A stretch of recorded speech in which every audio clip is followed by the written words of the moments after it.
Hey what's up, guys, it's Red here with another Chainsaw Man video, all about the least controversial topic about part 2, the cast slash side characters. I do want to say that this video won my poll really handily, like 57% of people picked this topic by the time of me recording this.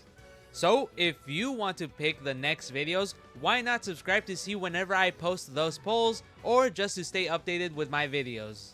You can also support me some more by super chatting me or becoming a channel member. I totally don't want your money because I want to buy the Cinemark Pochita bucket if my local one has it. Or buy a Switch 2 for Fire Emblem Fortune's Weave. Yeah, I totally don't want the money for that.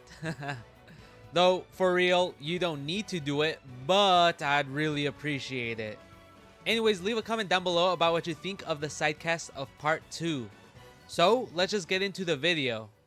Now, to preface this video, I will pretty much only talk about the sidecast stuff, and even coping slash making excuses for Fujimoto's decisions.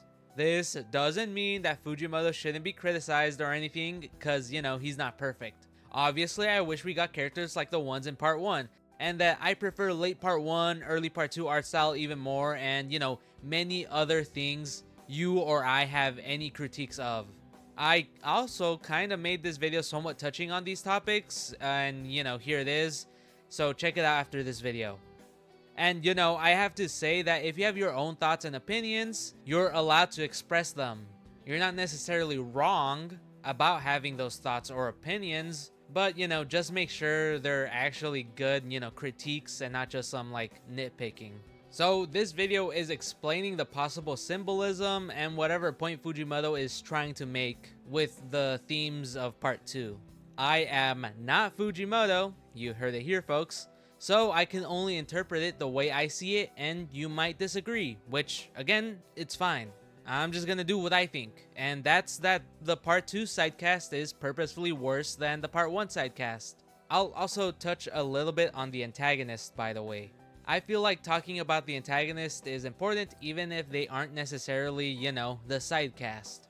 But anyways, this video will essentially be split into 2 parts, comparing the sidecast and villains of part 1 and 2, and why there's a difference between them. I can say that you could skip the first section and go straight to as why I believe Fujimoto purposely made them different, but I think that you should watch all of the video.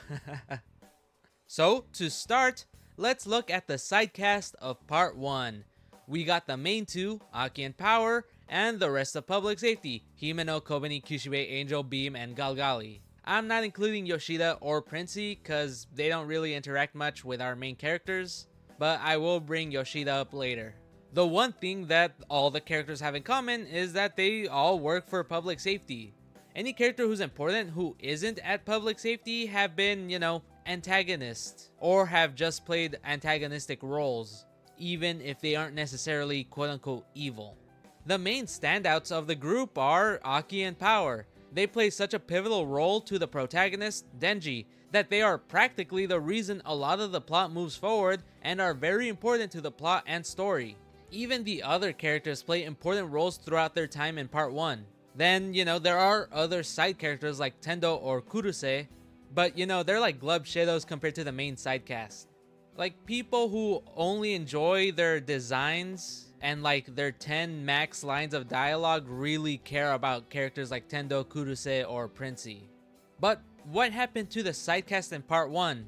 Well, they're all dead, except Kobeni and Kishibe, who are technically not confirmed to be dead, and we can assume that they're still alive. And technically Yoshida is included with them, but I'll talk about him with, you know, the part 2 sidecast. However, you know, with the sidecast of part 1, they all at least have done enough in the story for us to truly understand them and actually care about them. So, what about part 2 sidecast? Well, the ones I'm gonna count are Yuko, Nayuta, Yoshida, Fumiko, and yes, I'm adding her here, Nobana, Segi, Haruka, and surprisingly, the Nail Fiend and Samurai Sword, aka Katana Man. And I guess I can include Miri here. He has been an antagonist kinda, but you know. But what do they all have in common? Cause you know, in part 1 they all worked for public safety. Well, for part 2, they don't really have much in common. I mean, a lot of them went to the same high school, some of them work for public safety, but you know, they all had different affiliations and weren't really all together. Aside from some standouts, Yoshida, Fumiko, Yuko, and Nayuta, the rest are just glub shadows. They're like on the same tier of Kurase, Tendo, and Princey. Even the GOAT Katana Man, like these guys just kinda existed. The Devil Hunting Club trio haven't done anything but sit around. Though I guess Haruka was the face of the Chainsaw Man Church, and Nail and Katana just fought a little and didn't do much, and now they're all captured by public safety and we probably won't see them do anything. Though maybe Katana Man will actually do something before part 2 ends. So with the standouts I talked about, Yoshida, Fumiko, Yuko, and Nayuta, they're all dead. Well, Fumiko is still alive, but still. Though I do hope that Nayuta, Yoshida, and I guess Yuko are still alive. But the thing is that the side characters that could have potentially reached the status of Aki in power were killed before they could do so. Their roles were more like Himeno, except Yoshida and Nayuta were around for way longer. The main thing people are critical of and bring up is that the part 2 sidecast just doesn't do anything. And the ones that do start to get good just die. Like seriously, part 2 doesn't have many standout characters aside from Asa, but she's the deutragonist and not a normal side character. Like we spend the first handful of arcs in Asa's POV. So why are the side characters for part 2 so mid? Like the villains have been so consistent from part 1 and part 2. While they are pretty different between parts, they're still really good. From Samurai Sword, aka Katana Man, being a foil to Denji in many ways, such as their upbringing and how they got their powers, to Reze and Makima, both after Chainsaw Man's heart, both love interests, only that Reze fell in love with Denji and Makima didn't care about him enough to memorize his scent. And, you know, remember that Makima goes by smell and not sight with memorizing people. Even Quan Chi, who isn't necessarily evil, is a great antagonist and shows us, the reader, what would happen to Denji if he continued to live the life of blissful ignorance. Part 1 villains tend to be more personal and act as individuals, which contrasts with Part 2's antagonist. For, you know, most of the current part, as they were entities where Asa and Denji were caught in the crossfire due to the devils inside of them, Pochita and Yoru. Public safety and the Chainsaw Man Church were the main antagonistic forces for part 2, with both of them causing mass destruction to further their own goals involving Pochita/Chainsaw Man and Yoru. This isn't to say that there aren't any individual bad guys for part 2, as they're honestly really good. Like, even the ones that aren't necessarily the most compelling, Aging and Falling, are still really good as they were used to progress the story and show the goals for the antagonist. While Death/Little D haven't directly contributed that much to fighting/being an antagonist, she's practically the main reason everything in part 2 has happened, especially by leading her subordinates like Falling and Barim, who is another compelling bad guy who is probably coming back even after being consumed by Pochita. Barim himself is a Chainsaw Man fan, both in universe and actually acting like some actual Chainsaw Man fans in the real world.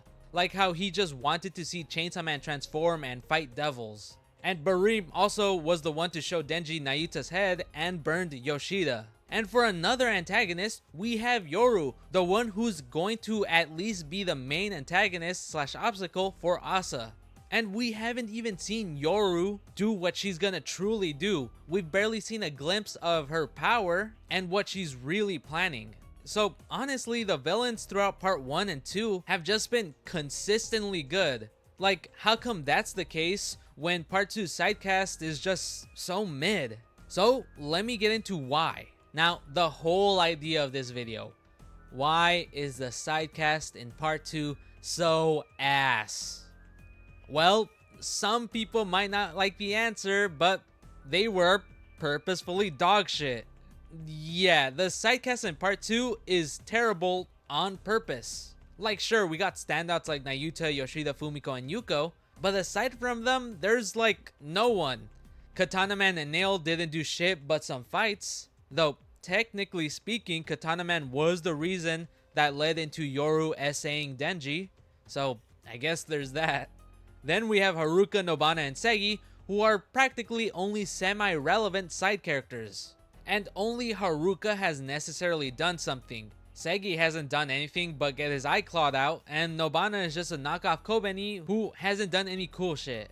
Like, how come Fujimoto wrote Aki in Power, and I guess any sidecast character in part 1, but most characters in part 2 aren't even near as interesting or likable as they are? And the characters who were on the verge of the Aki and Power tier died too soon to where we wish that they were around longer. Or maybe they're still alive because, you know, we can only cope. Though Fumiko is there and alive, and she's pretty great. Both likable and hateable. She's antagonistic while not necessarily being that bad. Not to say that she hasn't done any bad things. Plus, we got to learn some crazy things about her backstory with the way that she implied public safety or the Japanese government trafficked her at the age of 14. Though, why haven't we gotten any characters like Aki or Power for part 2? Though, we did kinda start getting them with these characters. But the reason why there isn't an Aki or Power for part 2 is because the story is in the perspective of Denji and Asa. The themes of isolation and loneliness that Fujimoto is trying to explore are the reason why the sidecast is so lacking. So, starting off with Asa, the reason she isn't close to anyone is because she has no one.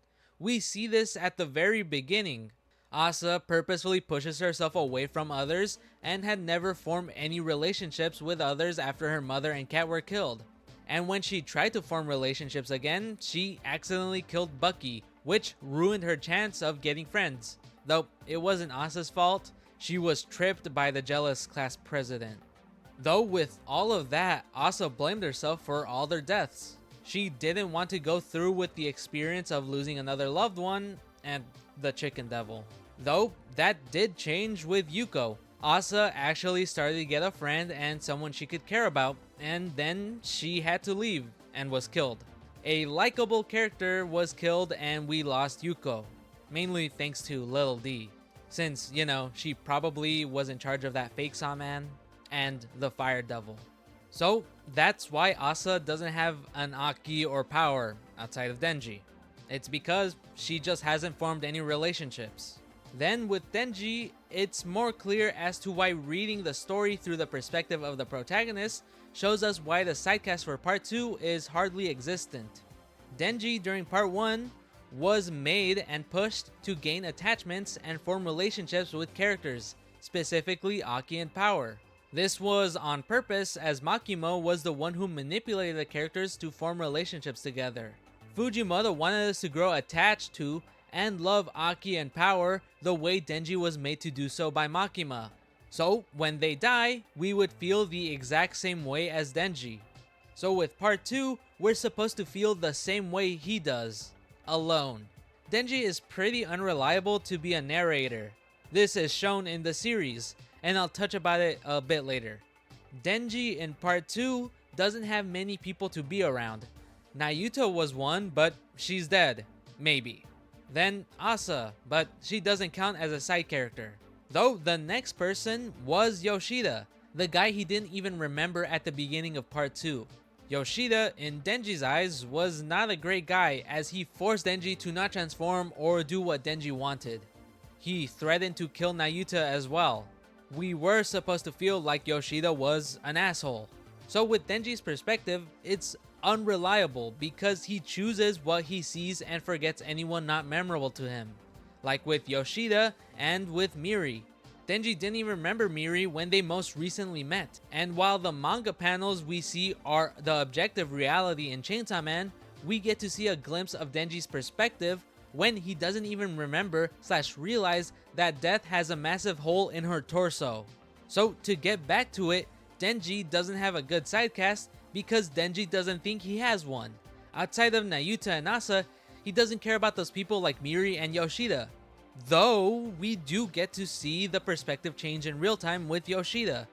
Now this part of chapter 214 was talked a lot, but when Pochita came back again, people said that it was cause he saw Bareem and Denji hates Bareem. Others was cause he sensed Yoru coming, but in my and other people's opinions, the truth is, the reason Pochita came out was because Yoshida died. Yoshida was killed by Barim, similar to when Barim was the one to show Nayuta's head to Denji, which brought Pochita out for the first time since part 1. So why did Denji quote-unquote break his contract with Pochita? Well, it's because Denji realized that maybe Yoshida was actually a friend all along. He even mentally compared Yoshida to Aki in chapter 213. That shows that Denji actually started to care about Yoshida. We get to see Denji realize this, and that goes with the themes of part 2, isolation and loneliness. Denji and Asa believe that no one else besides themselves care about them. But when they do find someone who actually cares about them, that person dies. The reason the sidecast in part 2 is worse than part 1 is because that's the whole purpose. Denji and Asa don't have anyone they love. They don't care about the other side characters because they don't have any deeper relationships with them than just being acquaintances. With Nayuta, Yoshida, and Yuko, people don't appreciate them for what they are. Even if they did die before they could achieve Aki and power status for Asa and Denji. I think that they're great characters, including Fumiko. People don't realize that their purpose and role in the story is to explore the themes that Fujimoto is trying to do. While I do wish that other side characters did anything else and become better characters, that's not the point. The point is that the story is in the perspective of Asa and Denji, and the side characters don't matter to them. Outside of Nayuta, Yuko, Fumiko, and Yoshida, the side cast was purposefully barren. But yeah, that's all I got for you guys this time. Hopefully you understood what I was trying to say, and I hope you enjoyed the video. And I'd really appreciate it if you did leave a like and subscribe to help me out and to help my channel grow. If you want to help out some more, why not join Demencia and become a channel member? So thank you so much, Demencia, for rejoining. I really appreciate the support. So if you want to help out, you can become a channel member. Not only do you get a shout out like Demencia, but you also get some other perks. And if you want, you can also give me a dono by super chatting in the comments. You don't need to do so, but I'd really appreciate it. And I also need a Switch too, because I want to play Fire Emblem Fortune's Weave and Xenoblade X / the next Xeno game. Okay, you don't need to do that. But again, I'd really appreciate it. And I'll also use the money gained from this channel to make better videos, get better stuff to make better videos, and, you know, to live. So please consider donating or becoming a channel member. But yeah, stay tuned for more videos in the near future. So thanks for watching.